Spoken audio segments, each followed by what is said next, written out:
ooh, we back, and we back, hey, we back, hey, ooh, hey, we back, and we back, and we back, hey. Yo, wow, it's been a long time coming, and we left y'all without a dope beat to step to. Step two, step two, steppity step two. It's also been a long time coming. A lot of dope running, hustling, trying to dodge these cases. Shout out to Timberland, Aaliyah, and Yo got it for both of those references. Yo, welcome back. Welcome for the first time for some of y'all to Introspective Thoughts, man. It has been a very long time since I have been on these airwaves. Wow. This is 2025. I ain't been out here in almost 4 years because the last time I recorded something was during the pandemic in 2021. I mean, stuff even looks different. Like the background is different. Like I'm not even in the same space that I was, right? But welcome one, welcome all to Introspective Thoughts with your boy Martian. And I know a lot of y'all are like, who the fuck is that? We'll get into it later. A lot has happened since the last time I seen y'all. I got lore, as my kids would say. You got lore. I got lore, apparently. So we're going to have to get into the lore. But before we get into that, again, my name is Martian, AKA the great and powerful Martian, aka the bitch that makes the biscuits, aka Deku's evil twin, aka Miss Frizzle's loud pack, aka the nig that keeps on nigging, aka a seat at the table, aka that bitch and that nigga, aka the stone that the builder dropped. AKA DJ Run That Back, AKA the part time homosexual, AKA Gay Wrongs, AKA your child's favorite teacher, AKA a child not left behind, aka the realest nigga that I know, aka nobody's cup of tea, aka the chic of all trades. I butchered my own goddamn my own business. What kind of shit is that? But again, welcome y'all. I appreciate you coming through for this relaunch of Introspective Thoughts. Bro, I miss doing this. I legit miss recording. I legit miss sharing my thoughts, my opinions, my world, my lore, all of the different things that came as a product of this podcast. The last time that I was on a mic, the last time that I was here giving y'all the things, right? And for those whose first time, is here watching this, go back and watch some of the previous episodes, right? Where I had an opportunity to talk to some people that were in my community at the time. Some people still are. Some people, we have amicably separated and parted ways and things like that. Nothing bad, nothing good. Life happens and life goes on. People grow, shit happens, you know? Um, and so go back and listen to some of those episodes. Some of those episodes and things are still timely in the 2025 of things because, people keep saying we're in unprecedented times, but it seems like these times have precedents at this point. Like we've seen this before, right? And if you pay attention to history, we've been seeing half this shit before, but more on that later, right? But I am grateful to be back in this space and be back on the mic. I'm grateful to be able to have conversations with people. I'm grateful to be able to talk my shit. I'm grateful to be able to get introspective with people and things like that. So yeah, welcome again, welcome all. Some for the first time, some returning. I'm glad that you are here to do this journey and do this ride with me as we go on to the next level and we do some fantastic and great things, right? Before we jump into any and everything, couple housekeeping things. Number one, over here on this program, I don't give a fuck what y'all think, right? My shit. But we're gonna keep it cute over here. We're gonna have fun. We're gonna have some very great conversation dialogue, some good perspective pieces. We may have a few interviews in here like we did back in the day. We may have some people come on and join us. We may have I don't know. We may do a lot of things over here. We may talk about some stuff. We may get into a little political things, some social stuff, some stuff in the world, some stuff in the cosmos. You don't know what it may give being over here on this side of things, right? But with that being the case, um, follow me on my social media. You can follow me on Instagram that I'm still mad that I had to go back and create again, but for business purposes, for the podcast, all of that, it had to be done, that whatever, right? Follow me at Charles Martian Clark over yonder over on the Instagrams, and then over on the TikToks, the TikToks, right? Over at Martian X. And you will find me over there. You can find some of my short form content over there. And then Instagram is all of the other business stuff, branding things and whatnot, and things like that, right? And then also subscribe to this channel. Subscribe to Introspective Thoughts. I haven't decided how often I'm gonna put out these things, just kind of where the wind takes me at this point. But you're gonna get some good content. We got a bunch of dope interviews coming up with some good people that are in my circle and that are around me, and we're gonna have some good conversation, you know. So yeah. Now let's go ahead and get into the elephant in the room, because I know a lot of y'all are like, who the fuck is Martian? Well, I can tell you, right? So part of my lore, first of all, I gotta catch y'all up, because we ain't talked in a minute. Y'all my peoples. We ain't had a good conversation in a minute. I know a lot of y'all are like, where the fuck you been? Been around the world, and I cannot find my baby. Um, so backing all the way up to 2021 with the last episode, or the last time y'all saw me. So again, clearly I'm not in the same space. Last time y'all saw me, y'all saw pictures on a wall. You know, you saw a lot of great things. Now you see the piranha plant here. You see Susie Carmichael here. You see the what is it? What's the thing called? The Martian Man, the spacesuit man from the MTV movie, Jesus, the Video Music Awards, the VMAs, which a lot of y'all children, y'all don't know that that's an icon right there, right? But since then, since we got here to now, I was living in DC in the DMV area. Shout out to PG County. I can claim PG County because I lived there for 1 year. PG County, the realest county that I've ever lived in, besides Shelby County, back in Tennessee. But shout out to PG County, that was home for me for a solid year and a half. And though it came with its own shenanigans, I had fun. I enjoyed it, you know. But yeah, I was there in DC during that time. Like I said, it was the Ponder replay, and it's wild to think that we are 4-ish, 5-ish years separated or removed from the lockdown. Which, if I'm gonna be quite honest, we can go back to that tomorrow, and I really won't even be upset. I miss the traffic, man. Want nobody outside, especially in DC. Want nobody outside, like. I could speed down the expressway if I want to. Now I wouldn't even touch DMV traffic with a 10-foot pole. I don't want no parts of that shit, right? Even Atlanta, which I moved to after, which we'll get into that portion of the lore in a second, right? I want no goddamn traffic. I want to go back to it. Everybody was scared, staying in the house. You need to go back to that, damn it. Anyway, that ain't the point. But what I will say is that during that time, like I said, I was in DMV. I was working on my doctorate at Howard University of HU. Shout out to Howard. Um, I was working on the farm of Honey Hemp Farms, and have been still working with that company to help build it and make it successful.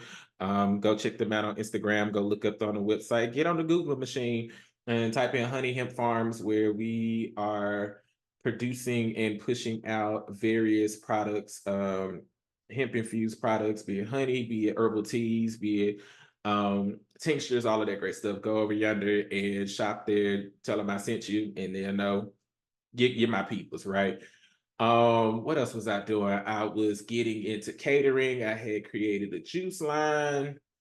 I had started, kind of finished, was still working on a book that I was writing at that point, which I finished at this point, called Emotional Intelligence. And it is a book, self-help, kind of self-guided workbook-ish type thing. It is more so geared towards Black men in developing their emotional intelligence and things like that.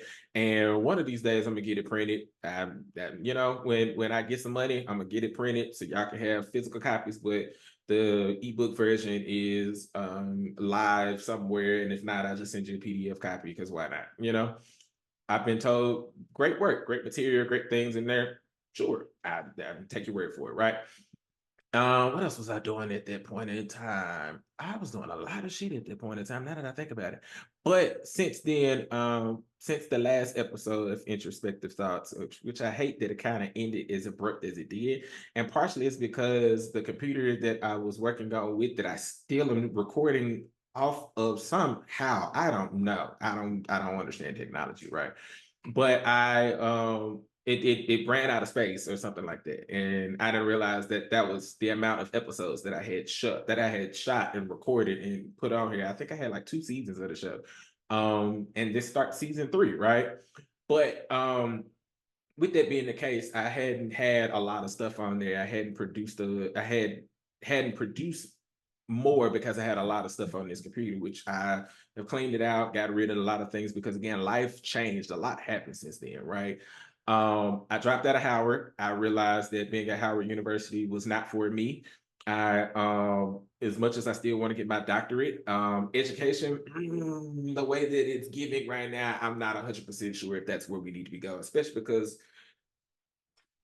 the Secretary of Ed that we could have had would have been one of my professors at Howard at the time. And I really wish she would have got it because we probably wouldn't be in the shit show that we're in right now, but we probably still would have been in the shit show that we're in right now. But the fact that the wife of the creator of the World Wrestling, what is it, WWE World Wrestling Entertainment, whatever it's called, the fact that she's the sitting Secretary of Education is an issue in and of itself that I can talk about that for years to come at this point. But more on that later, right? But I want to get my doctorate in education, but I can't put my hands on my name on none of the stuff with the institution and the system that exists at this point because it's gonna crumble at some point in time. And when it does, it does. Amen and amen. Right. But left Howard, I realized that it also was not aligning with who I am as a person. It wasn't aligning with my integrity.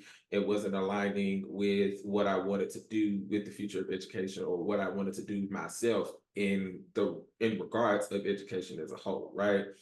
Um, from there, what else happened? I left DC in October of 2021. I moved to Atlanta and I started working at Georgia State University. I got into higher ed working as a interim coordinator for residential leadership and civic engagement at Georgia State University, working in the housing department and things like that. Excuse me. And did that, worked that for about 6 months. Yeah, about 6, 7 months. Um, they didn't hire me on full time for their role, and that's bullshit in and of itself. I still think there's some racism involved, but I can't prove it, or some type of discrimination, and I can't prove it, so I'm gonna leave it where it stands. But it also was like divine guidance or redirection. I ain't need to be there in the first place because that department was trash, and I'm gonna just stand on that, right? But did that for a second, and then I went over to the Multicultural Center at Georgia State and was there for a few months and then left there because I realized Georgia State as an institution was just not it. Like, I don't know what she got going on right now, but just as an institution as it stands now, it's just it wasn't it for me. Couldn't do it. Sorry. Um, Once I left Georgia State, that's when I really dived into working and creating my own business, creating my own brand and things like that. I wrote another book in that point in time between Georgia State and leaving Georgia State called Soil to Self.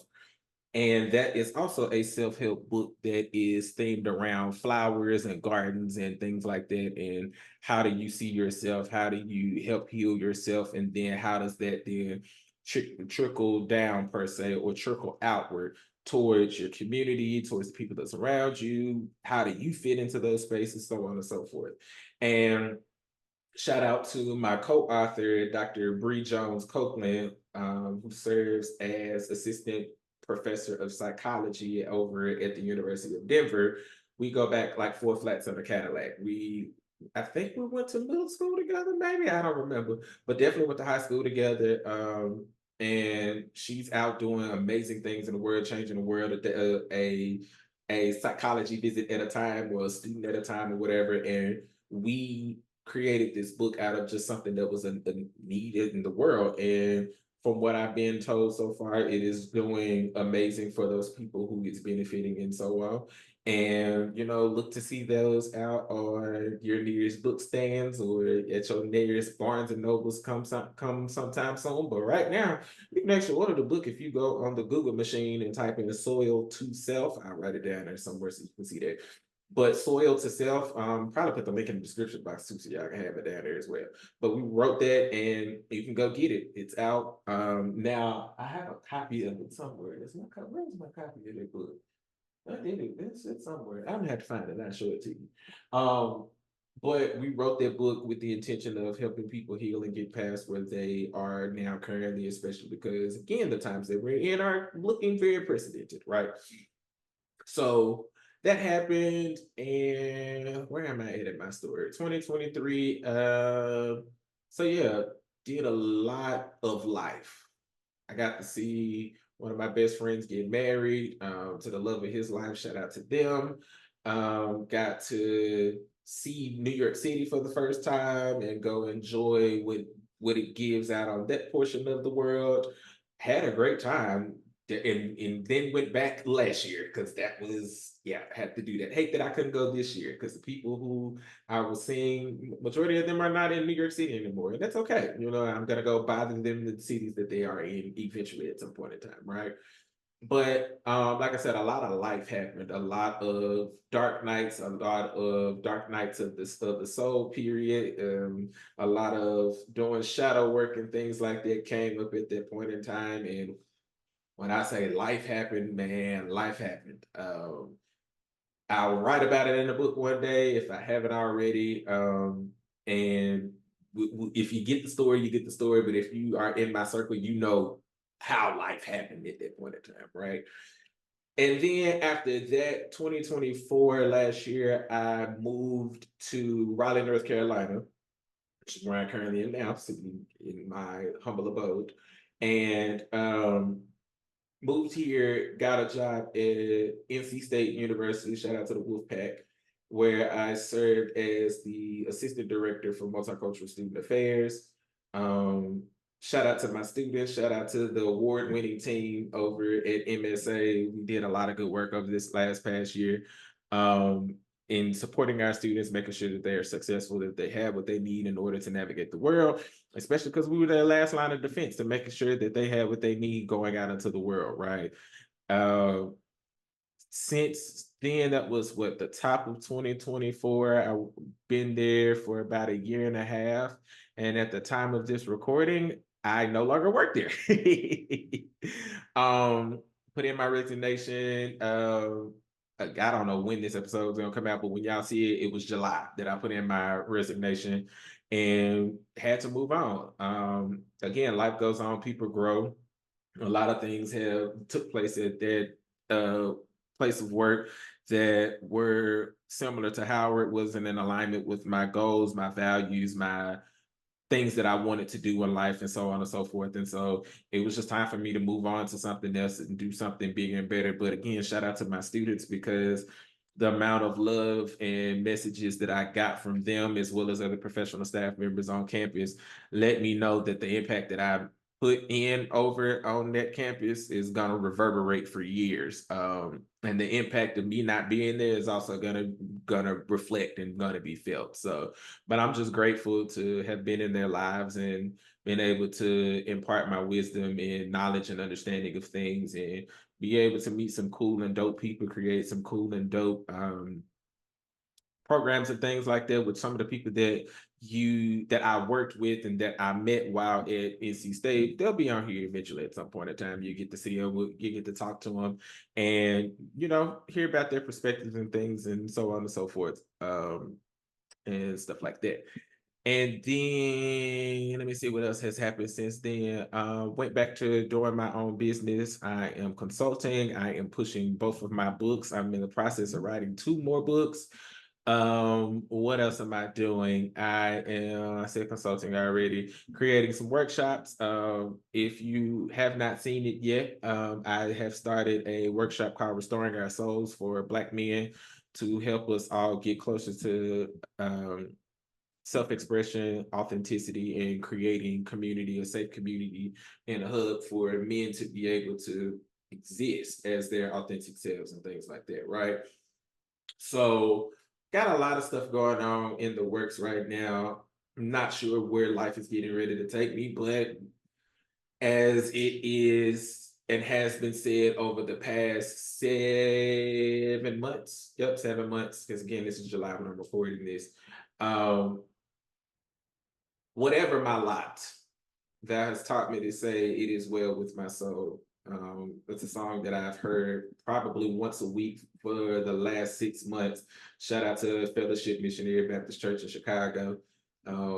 Pastor Reginald Wayne Sharp, he makes sure that we get that every Sunday, that whatever my lot, that has taught me to say it is well with my soul. And it is. I'm not worried about what's next. I fully trust the Most High, my spirit team, to take me where we're going to go. And I fully trust that they're going to take this platform and we're going to run with it. We're going to sprint with it. And we're going to have a good time over here, right? We're going to have some good dialogue, some good critical thinking conversations and things like that over here. Now, I just realized I skipped the whole reason what I was telling y'all that for. Martian, where did that come in from, right? So since the pandemic, this is probably right around the time that I was in the middle of like maybe like season 2-ish of introspective thoughts back in the day, had a awakening moment per se, if you will. If you ain't figured out yet, yeah, I'm one of them woo-woo niggas, right? Where, I'm all into the astrology of things. I'm all into the esoteric types of things. If you can see some of these books that's over here on this bookcase, you can see, right? You can tell where my mind is and things like that. And one of those spiritual awakenings caused me to see various portions or the various different pieces of myself that make up me as a whole, right? Think of if you've seen the movie Inside Out, or maybe if you've seen the movie Split, more so towards the Inside Out than the Split version of that, right? Where if you go back to Inside Out, you had the anxiety, you had the ennui, you had the joy, you had the anger, all of those different aspects, or what they say are emotions that made up the main character at that point in time, right? Martian is one of those modalities or one of those aspects of myself. And if you've been friends with me this entire time, you recognize that this is just an addition on to other people. I've been Charlemagne, Charles the Great, not the radio, not Leonard from Moncks Corner, South Carolina, over there on the Breakfast Club. Not him, because his name is not actually Charles, mine is, right? I've been Charlemagne, I've been Sheep, which is my higher self, and then Martian is the sexy, cool, laid back, chill. That's the persona that you see when I'm out, right? And then all of them make up Charles, which is who I am as a whole. That's the business side, that's the professional side of things. But Martian is also a play off of my middle name as well.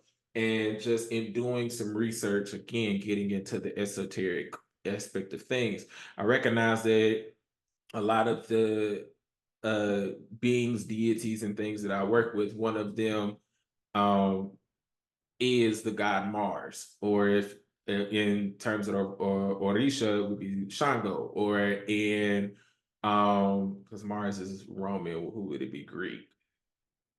Shoot, can't remember who the Greek god is, right? But all of those like denote, but they're also like people, quote unquote, who are from Mars, or there's a subset of beings that we don't know about that are considered Martians, right? And most of those people would be products, a child of Mars, right? And for me, I've always told people I ain't from this planet. Earth is ghetto. I don't like it. I want to go back home because this is some bullshit. So I went on and just adopted, Martian as my moniker and as my name to go forward is what I want people to call me back because I am simply out of this world. I'm not like you niggas. I told my mother I would never be like you Negro. But yeah, that's kind of my lore and where we come from and what's happened and what I've experienced we have since we've been apart, just to kind of give you a rundown of what this is gonna give as we go forward, right? What is this version of introspective thoughts? What is this gonna give? Like I said, the interviews like we had back in the day, those are still gonna be a thing coming going forward. We're gonna have a number of people that are in my um community in the today of things. We're going to have some people who I used to work with back at NC State come through. You may have some of my students come through and, kiki and talk about some things. But this version of Introspective Thoughts is going to be a little bit different than the last one, right? So also part of my lore, completely forgot to put this out here. I also created another podcast called the Study Hall Podcast. This was between 2023 and 2024 when I was living in Atlanta and then moved to Raleigh with two of my longtime friends, Meech and Dre. Um, Shout out to them wherever they are in their life and their life's journey now at this point. But we created a podcast with it's supposed to be a quote unquote educational podcast, but it was from the standpoint of three Black male educators from three separate, predominantly Black cities and things like that, just giving our perspective on life and things. And those podcasts and recordings still exist on Spotify and Apple Podcasts if you want to go listen to them and things like that, right? But one of the things that we used to do on there that I brought to the table as a kind of closeout and a culmination of things, we would start out with, some topic or whatever, right? Something that was just on the docket. We had a list of things. Going to bring that over here, have a rundown of things that I found interesting because I live on TikTok. I be on social media a lot. I see a lot of stuff that come through. So I'm going to find some stuff. We'll talk about some things that I've seen on TikTok, give you my perspective on it or whatever that comes with it, right? Depending on the episode, if somebody's here, we may have sit down and have a conversation with a person and, talk about their experience and things like that, talk about life from their perspective, talk about some things that they may have found interesting and so on and so forth. Some days it may just strictly be an interview with somebody. Some episodes I just be like, hey, let's just talk and let's just have that as an episode, and it comes up with that as well. And then, but each and every episode, unless it's just a straight interview episode, each and every episode would end with the cries of outrage, which is an idea that I got from one of my favorite podcasts and the pioneer of niggas in podcasting, right? The Read. Shout out to Kid Figure and Crystal for this idea of the cries of outrage, where I'm going to end every episode talking about some shit that is just simply outrageous, and or be it in my personal life or be it as it exists in the real world, and so on and so forth. And some of it may be serious, some of it may be funny, but you're definitely gonna get a rant, regardless of what that looks like, right? So that's what this is. This is gonna look like. It's gonna be a lot of me yapping, a lot of me talking, a lot of me sharing my thoughts and opinions and things like that. But we're gonna have a good time over here. We're gonna have a fun time, and yeah. So what we're gonna do here is we're gonna take a pause for the cause because I need some water, and you probably hear my air conditioner in the back just blowing, in your ear like this is some ASMR type shit. And that's not what we're doing because I don't like that. That shit make my flesh crawl, honestly. But we're gonna take a pause for the cause so I can get some water. I can take a break. I can go pee. We can go do all the things. You can get you some snacks because we finna go ahead and strap in and just have a little bit of taste of what the rest of these episodes is gonna look like. So give me a second. I'll be back. Y'all be great. Peace.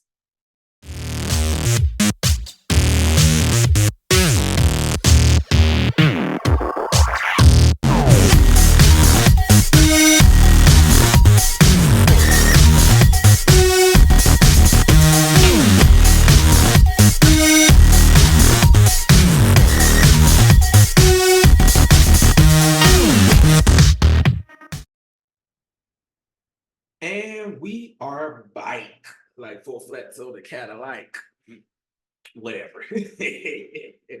Okay, so something that I found interesting. Again, told you I live on the TikToks and things like that, right? There was a TikTok video that, matter of fact, I'm gonna pull it up. My phone has been sitting on the charge. But give me 1 second. Let me pull this up so y'all can see what I'm talking about, right?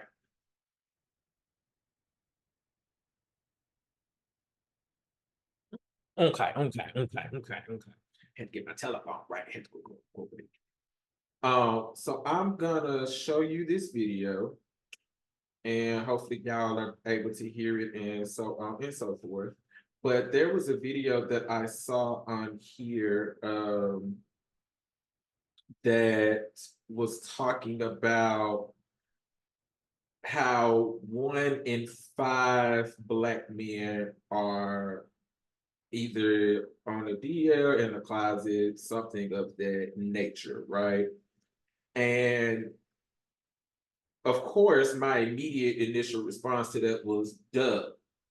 Fork found in kitchen, found in apartment, found in the complex, found in the neighborhood, found in the city, found in the county, found in the state, found in the region, found in the United States, found in North America, found in the world, found in the Western Hemisphere, found in the solar system, found in the Milky Way, found in the universe. Duh. Things that we've already known for 200, Alex, right? But um, one of the things that I said on there is like, yes, this may be true. Comment that I put on here was like, yeah, it may be true that this is the thing, but we got to ask ourselves why this is, right? So I'm going to play just a little bit of the clip so you can kind of hear what this creator is talking about, right? Let me see. Let me click this up real quick so you can hear. What's it called when data finally starts to catch up and provide evidence for what was already socially known? Like what we already knew socially. What is that called? Because apparently a study came out showing that 1 out of 5 men are secretly gay. But I knew this. So the study was published in the Journal of Modern Human Behavior, right? Which suggests that approximately 1 out of 5 men may identify as secretly gay, even if they publicly present themselves as heterosexual, which I mean that's the definition of being secretly gay. Like outside, you're straight, inside, you're gay. And the data that they collected was over the course of a 5 year long study. So, 5 years of researchers literally collecting data on this. So, the study was actually conducted at Northbridge Institute of Social Dynamics, and the study analyzed anonymous surveys and biometric arousal tests from over 10,000 men, right? Male participants aged from 18 to 45 across multiple countries. And the findings revealed that while 6% openly identify as gay, an additional 14 reported experiencing strong same sex attractions, but chose not to disclose them publicly due to societal and cultural pressures. Y'all need to let these motherfuckers be gay. Y'all need to let these motherfuckers be gay. It's 2025. Let them be gay and be proud. If more of them felt like they could be themselves, they wouldn't be DL. They wouldn't be. Fork found in kitchen, book found on the bookcase. Let these niggas be gay. Now,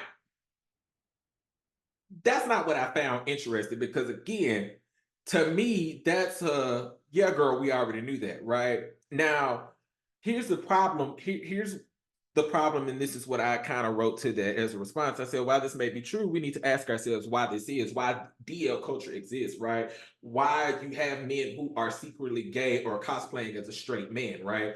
We have to ask ourselves why this is, why this exists, and why this is the thing, right? And I went on to say, like, the answer isn't just religion, because here's the thing with religion, people are going off of homosexuality as a sin because it was written in the Bible, right? Leviticus 18, verse 22 says in that book over there that I have, and you can find it on the Google machine as well, that man shall not lie with another man as they do with a woman. That's an abomination or is detestable, right? But here's the thing, that's not even the true translation of what it says back in the Hebrew text, right? That was something that was changed in order to fit a narrative. That was changed back in the late 1940s. I want to say 45, 47, somewhere in that ballpark range, right? Where it said it was originally translated that man should not lie with a child as they do a woman because that's the abomination, right? Homosexuality wasn't the problem. Pedophilia was and is still the issue, right? And so you have a number of people who are coming out of the side of their neck saying that, oh, homosexuality is the sin because it's part of Levitical law, as it says in the book of Leviticus, or they go back and they name Sodom and Gomorrah as the example as to the reason why homosexuality is an issue. But even if you go back to that text, right?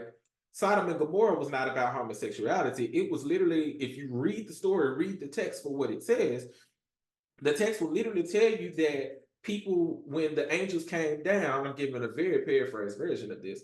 When the angels came down and they came to Lot's house, the people who were doing a bunch of debauchery and things like that in the city of Sodom and Gomorrah saw the angels and they came to Lot's house. And they came to Lot's house not because they were trying to seek salvation and get saved. They came to Lot's house because they was trying to beat the Doonies down off them angels. Lot was like, that may not be the best idea. It's not, that may not be it. He said, you can have my daughters, which that's a problem in and of itself. And it was like, sure, we'll take them, but the angels, the ones with the white gowns and the nice wings and the countenance is blinding. That's who we want. We want that. We are trying to get all in that booty cat. Yes, that is what we want.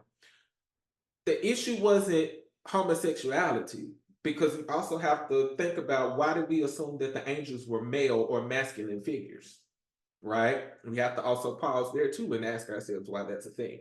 But in addition to that, the issue wasn't homosexuality. The issue was rape, sexual assault. That was the problem.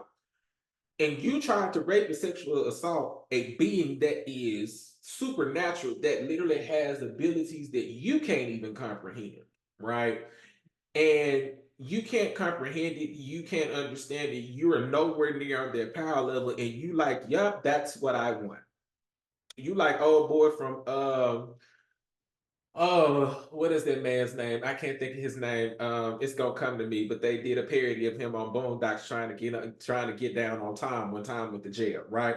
Y'all wanted to basically do that to the angels. They wanted to do that to the angels. But here's the other portion about it too, right? The translation of the Bible that people consistently use to push homosexuality being a sin was also translated and written by a man, King James, from England, who too was also a homosexual.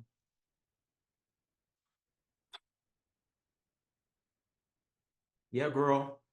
He too was also doing the bending, right? He too was doing that. He had a number of concubines, most of them male, that he was doing very unconsensual things with. Young boys that he was doing very unconsensual things with, right? But because they wanted to take the heat off of pedophilia, but also make it seem like, well, God didn't say that pedophilia was a problem. He said that Adam and Steve having sex is a problem. They said you, Eve, and Heather bumping purses together is a problem. That wasn't an issue. That's not an issue. God never said that, right? That was man that said that, because they were trying to take the heat and get the foot off their neck for over here having sex with children unconsensually, right? So we have to first of all start off there. But religion isn't the issue, right? We also have to factor in the stereotypes that it comes with being a gay man, that everybody thinks that they have to look like Uncle Clifford from P Valley, right? Or they have to look like Law Roach. And you say no shade to any of these people, just using them as an example, right? Or that they have to look like this very flamboyant queen that is voguing down a runway in a ballroom. Like, that's not all gay men don't act or show up or present in that fashion. All gay women don't look like Rosie O'Donnell. Again, no shade to her, just an example. They're all gay women aren't butch. They're not, they're not strapping young women, right? If that's how they choose to present themselves, if that's how they choose to present their gender expression, then by all means go for it, right? But that's not always the case for everybody. That's not always everybody's personal truth. And that's the thing that we have to get away from, is dictating what other people's truths is and how they choose to present themselves, right? We also have to talk about misogyny, right? Because misogyny is the mother of homophobia. In case you didn't know that, misogyny, the hatred of women, is the mother of homophobia, which is the aversion of fear of, because that's actually what a phobia is, the fear of or the aversion of people who are gay, lesbian, trans, bisexual, whatever, right? And the thing is, with the issue with that is like, well, how was homophobia the daughter of misogyny? Well, if we go back to the father, which is patriarchy, right? Patriarchy tells you that anything that is not in alignment with that is immediately subservient or second there to patriarchal norms and standards, meaning that women are almost always going to be lesser than men in these situations, right? But because we also because of slavery and because of power structures, period, right?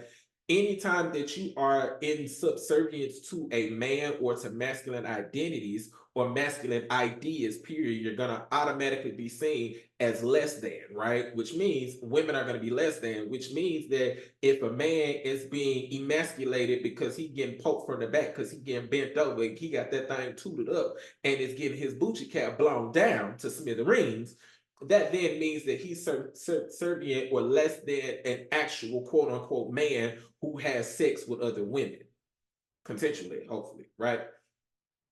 But the problem that comes in with that is that guess what?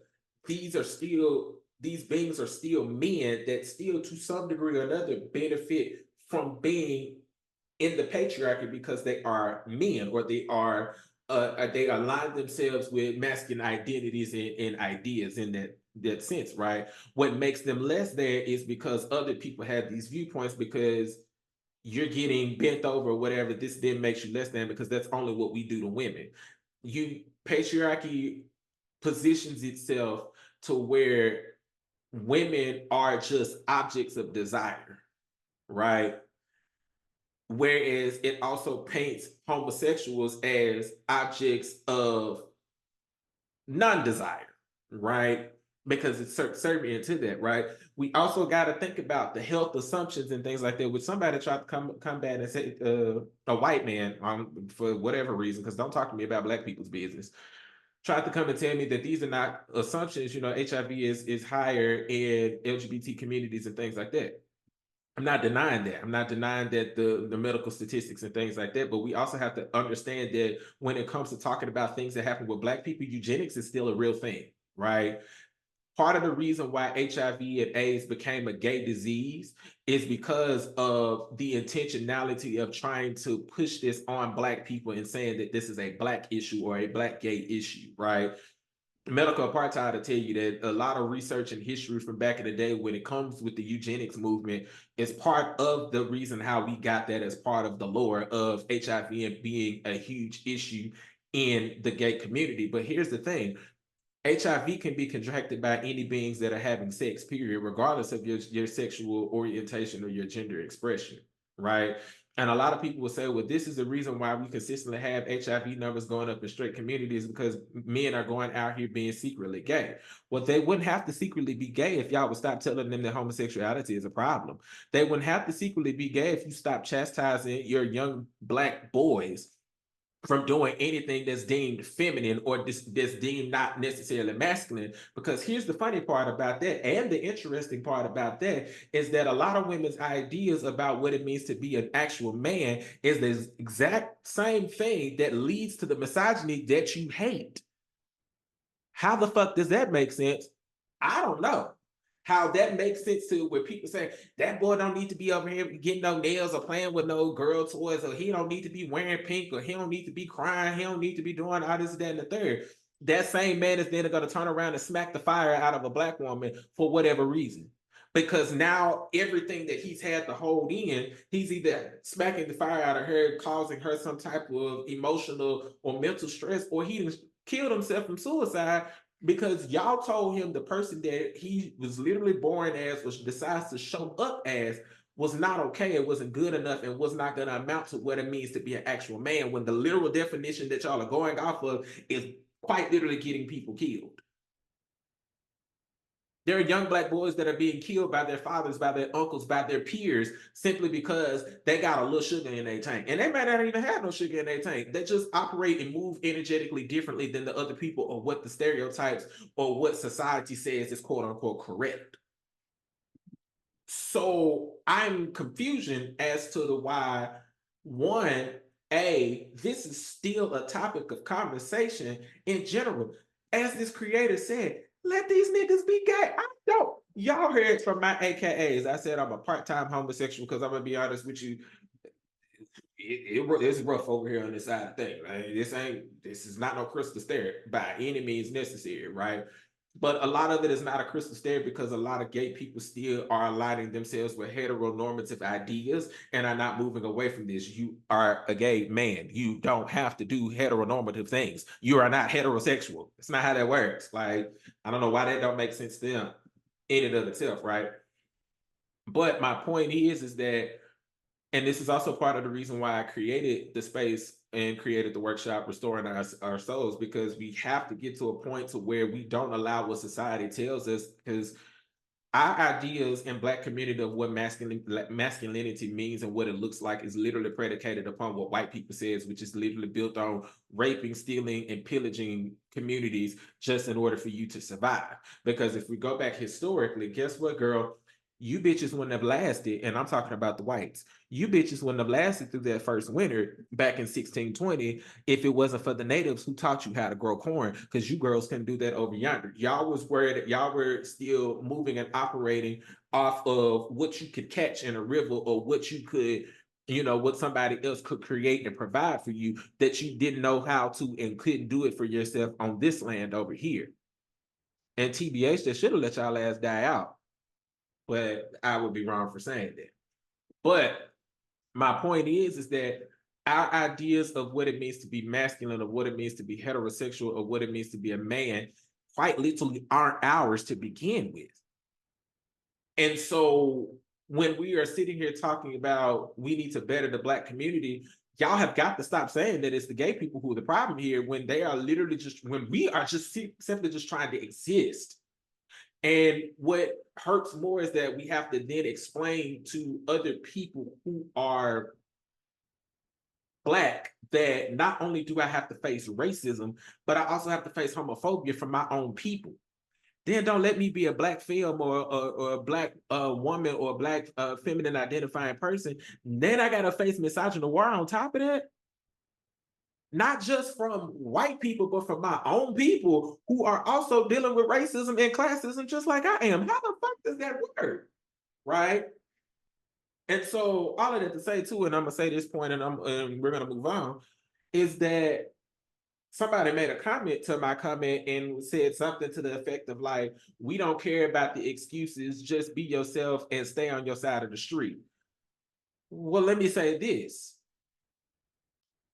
We have been staying to ourselves, and yet for some reason, social media and you people who don't have an iota worth of thinking, George Bush literally must pay for his crimes, because children were abandoned on the side of the street. They weren't even left behind, and clearly you're one of them, right?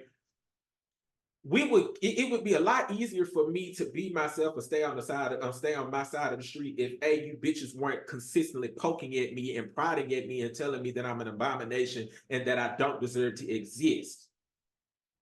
Don't that sound familiar? It would too be a lot easier for me to stay on my side of the street if y'all would stop crossing to my side of the street when you need some entertainment, or you need your makeup done, or you need somebody to design an outfit for you, or you need a buffer between you and straight men, because you still recognize that we're men, but we're a buffer between y'all and the weirdos that are practicing what you think and what society collectively think it means to be masculine. It would be a lot easier. It would be so much easier to do so, right? It also would be a lot easier for us to be ourselves if you left us the fuck alone.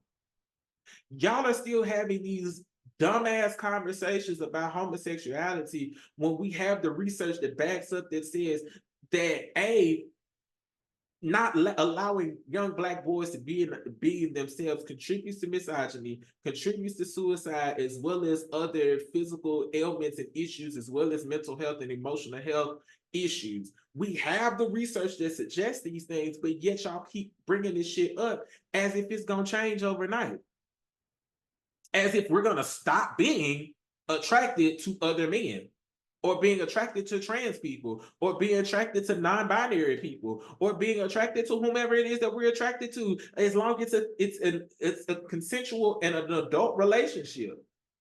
Because here's the easy thing: it also would be a lot easier for us to stay on our side of the street, and for us to be ourselves, as if you minded your own goddamn business. Because the last time that I checked, right, and this is for Black men, Black straight men in particular, right? Me giving a fuck about what another man does with his dick and or asshole is the gayest shit that I've ever heard of. Why am I gonna be concerned about what another nigga's doing with his body when I know that my dick is going into another woman? I know that I'm attracted to another woman. I know ain't nothing going up my asshole, but but shit is coming out both my asshole and my mouth, right? Why would I be concerned about what they got going on over there? Ain't got shit to do with me. As J. Cole said, what you eat don't make me shit, and who you fuck don't make me come. Clearly, y'all are coming from somewhere. Call coming from inside the house. Come on now, right? So all I have to say, like, I just find it interesting that we're still having these types of conversations when they don't need to be had. And it's obvious. Yes, we know that 1 in 5 men are homosexual, but again, the world ain't safe enough. Our community isn't safe enough for people to be out and to be proud that they're out. Now, me, give a fuck what you motherfuckers say, think, or try to do to me. Simply, A, because you're not gonna fight me. B, if you try to fight me, I will hit your ass with a federal charge because that's a hate crime. And then C, you don't want me to go reach into my mojo bag. I know you've seen Sinners. You don't want me to reach into my mojo bag. You don't want me to go over here to this altar. You don't want me to pull up this book of Psalms. You don't want me to go in that cabinet over there and get these oils and get these herbs and get to start the moving and go get this jar and get the moving. You don't want me to do that because I'm not gonna fight you physically. I'm gonna make you and your bloodline suffer for generations if you fuck around and play with me. Play with something safe, play with your ass, play with your mama, play in 5 o'clock traffic. All things safer than playing with me. Amen and amen. We're gonna take another break here, and we're gonna come back for some cries of outrage because I ain't gonna make this long. This is the first episode that we did. We ain't seen each other in a minute, so I ain't gonna hold you too long. I'm gonna get this out the way, and then we're gonna be through. Y'all be great. I'll be back.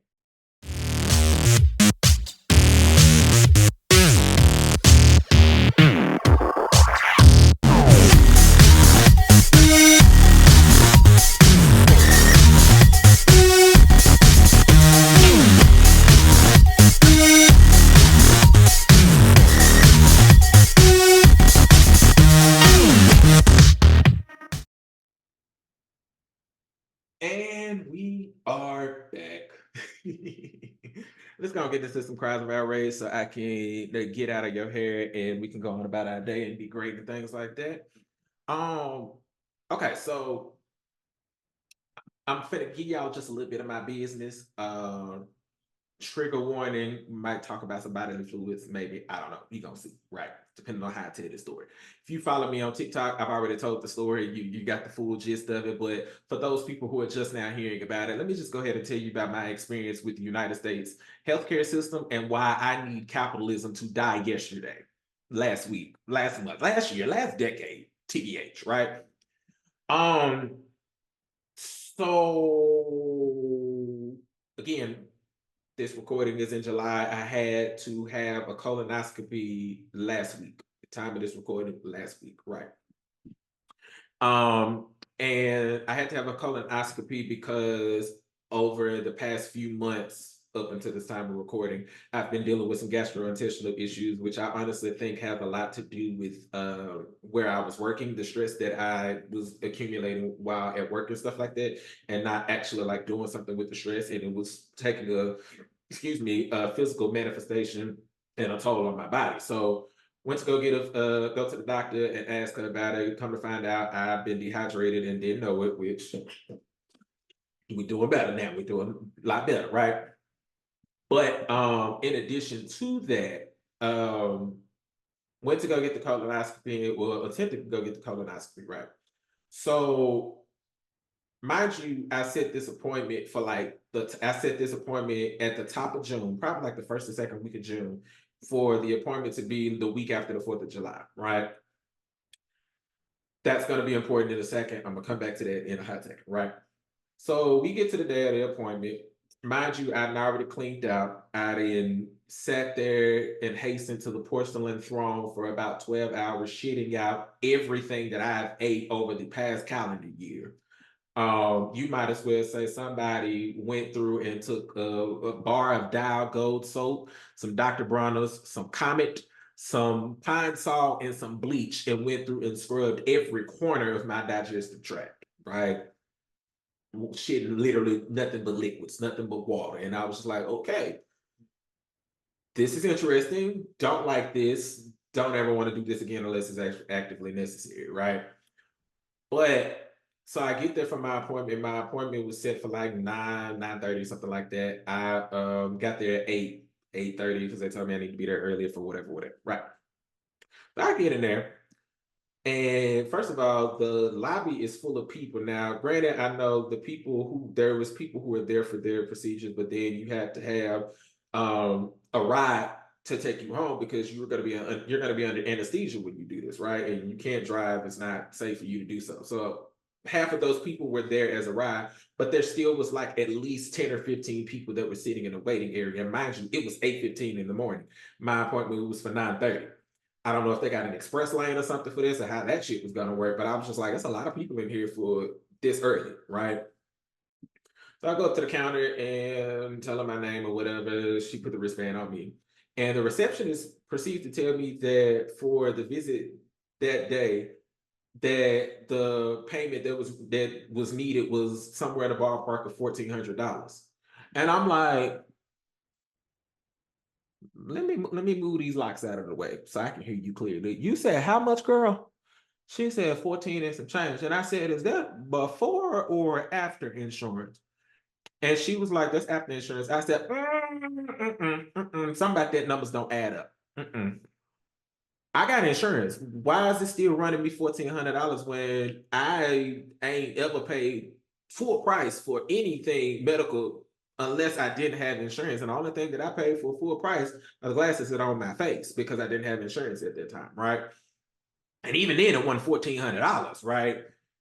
And so she was like, well, you was sent an email on June 30th that said that you needed to contact the billing department and coordinate and let them know the insurance that you got, or coordinate with the insurance and let them know that you having this procedure or something like that.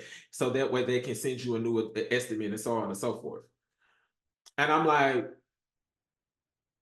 let me go through this inbox because maybe I missed something. I don't know because a lot was going on. June 30th, that was the I was on vacation that week, so I wasn't touching anything technology unless it was TikTok or I was watching anime, right? And so I'm looking.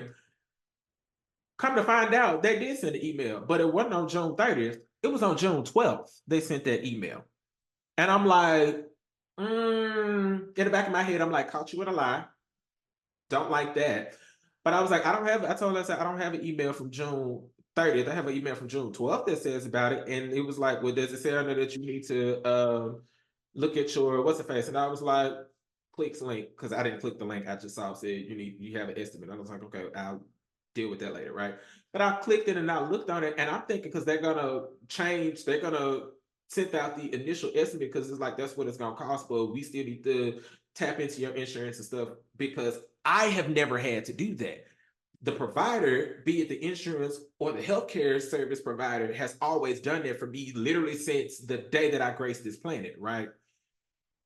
And so when I clicked the link and it looked, it said, this is your estimate, contact the billing department, insurance, contact somebody.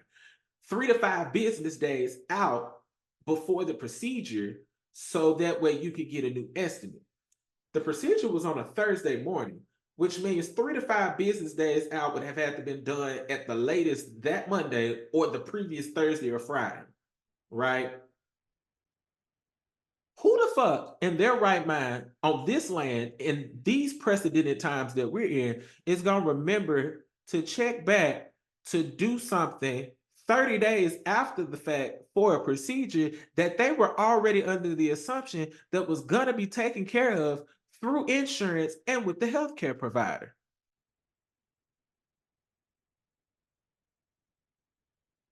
Where does it make sense that I, who needs the procedure, has to go do the work that you get a check for?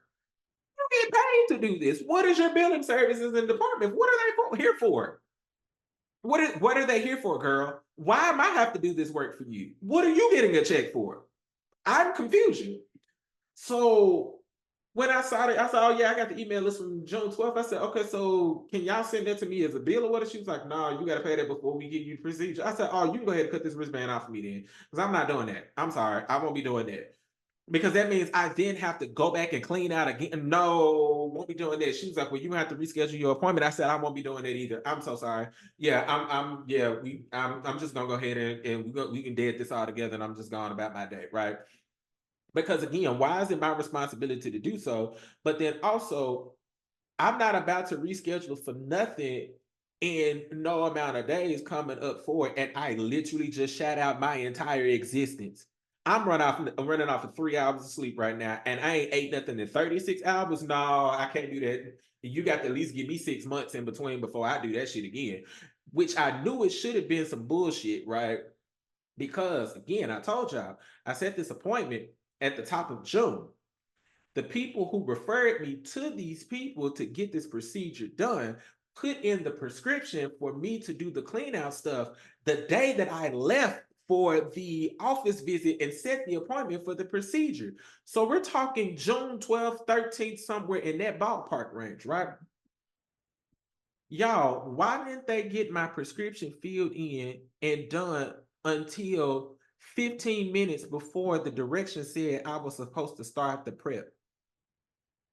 I was supposed to start that prep at 4 p.m., right?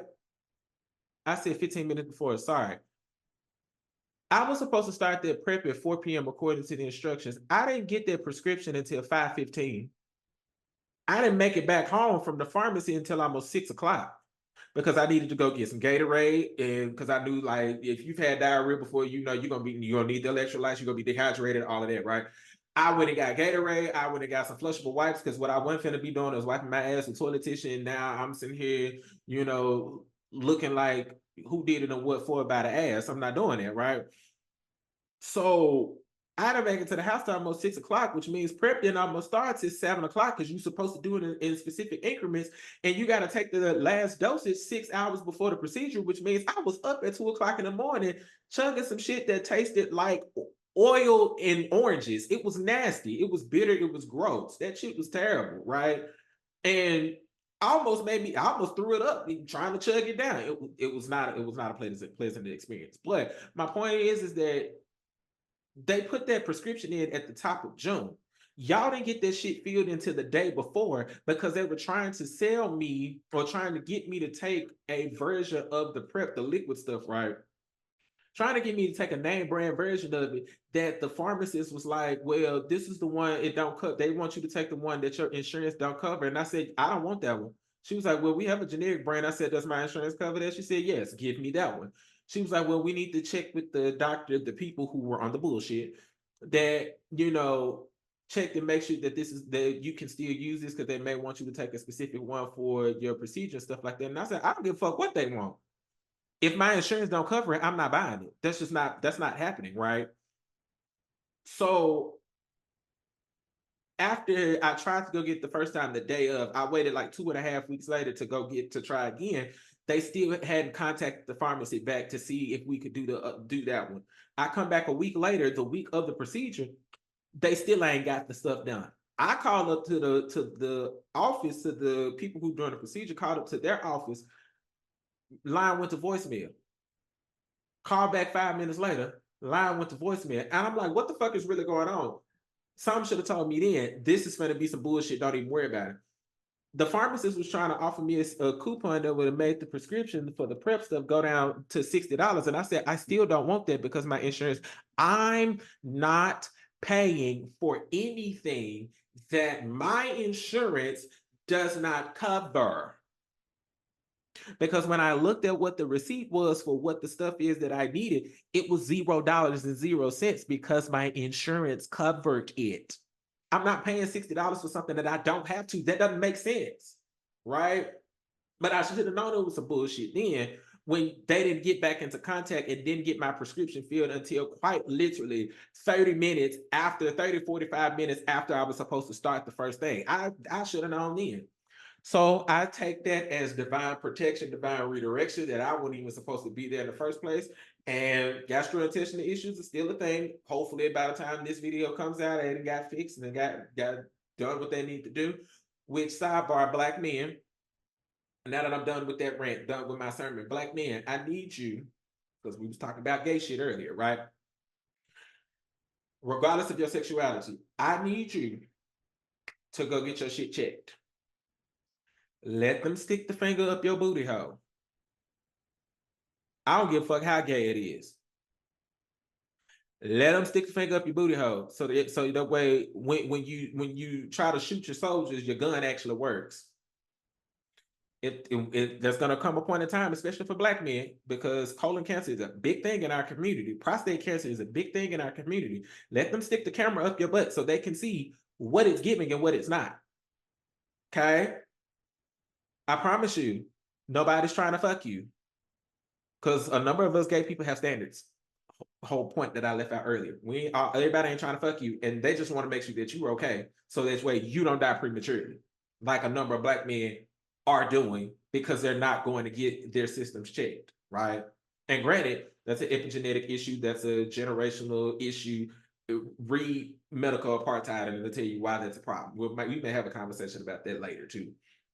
May have to get my homegirl, Lady D Emerald, back up on here now that she almost Dr. Lady D Emerald. We're gonna have to talk about a public health type situation, right? But all that to say, that's my cries of outrage for this episode. Thank you so much for being here for the relaunch of Introspective Thoughts. I look forward to this journey and wherever it takes us. I look forward to interacting with the people. I look forward to having conversations with y'all. And wherever it goes, wherever it takes us, that's what we gonna do, man.